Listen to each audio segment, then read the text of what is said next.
അതിവിടെ ഇവിടുത്തേതും അതിവിടെ ഇവിടുത്തേതും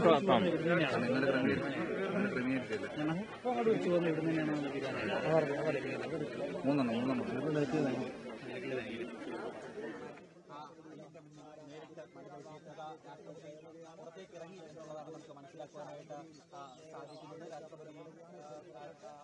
രാഷ്ട്രപതി വാഹനത്തിലേക്ക് കടക്കുകയാണ്. ഏതായാലും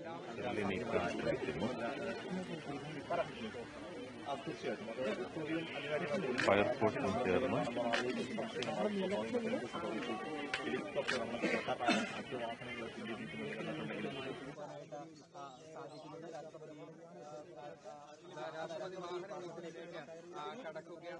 രാഷ്ട്രപതി വാഹനത്തിലേക്ക് കടക്കുകയാണ്. ഏതായാലും എല്ലാവരും പ്രതീക്ഷയോടെ എല്ലാവരും കാത്തിരുന്ന പോലെ ശബരീശ ദർശനത്തിനായി ഒരുപാട് തവണ മാറ്റി നിർത്തിയിരുന്നതായിരുന്നു. ഒരുപാട് തവണ തടസ്സങ്ങൾ ഉണ്ടായിരുന്നു. പക്ഷേ ഇത്തവണ എല്ലാ ക്രമീകരണങ്ങളും പൂർത്തിയാക്കി ആ പ്രത്യേക വാഹന വ്യൂഹത്തിലേക്ക് രാഷ്ട്രപതി കയറിയിരിക്കുകയാണ്. അതിന്റെ തത്സമയ ദൃശ്യങ്ങളാണ്, പത്തനംതിട്ടയിൽ നിന്നുള്ള തത്സമയ ദൃശ്യങ്ങളാണ് കണ്ടുകൊണ്ടിരിക്കുന്നത്. ഇനിയുള്ളത് ഏറ്റവും പുണ്യമായ അയ്യന്റെ പൂങ്കാവനത്തിലൂടെയുള്ള ഭക്തി നിർഭരമായുള്ള ഒരു യാത്രയാണ്. പമ്പയിലെത്തി ദേഹശുദ്ധി വരുത്തി അതിനുശേഷം പമ്പാ ഗണപതിയെ വണങ്ങിക്കൊണ്ട് പമ്പാ ഗണപതിയുടെ തിരുസന്നിധിയിൽ ഇരുമുടി കേട്ട് നിറച്ചുകൊണ്ട് അയ്യന്റെ പൂങ്കാവനത്തിലൂടെ ശബരീശ സന്നിധിയിലേക്ക് എത്തുന്ന ഒരു സമയത്തേക്കാണ് ഇനി എല്ലാവരും കാത്തു നിൽക്കുന്നത്. ശബരീശന് മുന്നിൽ ഉച്ചപൂജ ദർശിച്ചതിന് ശേഷമായിരിക്കും തിരിച്ചുള്ള ഒരു മടക്കം. ഭഗവാന്റെ തിരുസന്നിധിയിലേക്ക് ശരണം പിടിച്ചുകൊണ്ട് ആയിരങ്ങൾ എത്തുന്ന ആ ഒരു മണ്ണിലേക്ക് തന്നെ, പവിത്രമായ ഒരു മണ്ണിലേക്ക്, കലിയുഗ വരദന്റെ മണ്ണിലേക്ക്, കാനനവാസന്റെ മണ്ണിലേക്ക്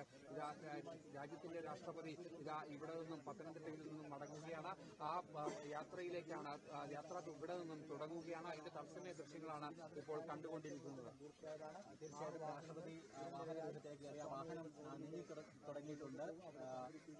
സുരക്ഷാ ഉദ്യോഗസ്ഥരടക്കം കൂടെയുണ്ട്. ഒപ്പം വലിയ വാഹന വ്യൂഹമൊക്കെ തയ്യാറായിട്ടുണ്ട്. ബാക്കി അഗ്നിരക്ഷാ സേനയുടെയും അതോടൊപ്പം പോലീസിന്റെയും മറ്റ് കേന്ദ്രസേനയുടെയും ഒക്കെ തന്നെ അകമ്പടി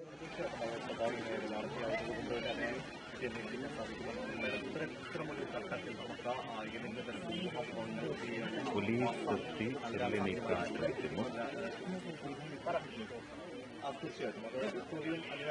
ഫയർഫോഴ്സും ചേർന്ന്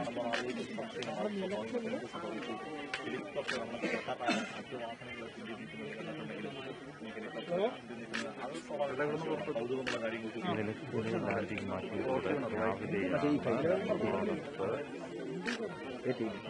കോൺക്രീറ്റ് നിർത്തുക.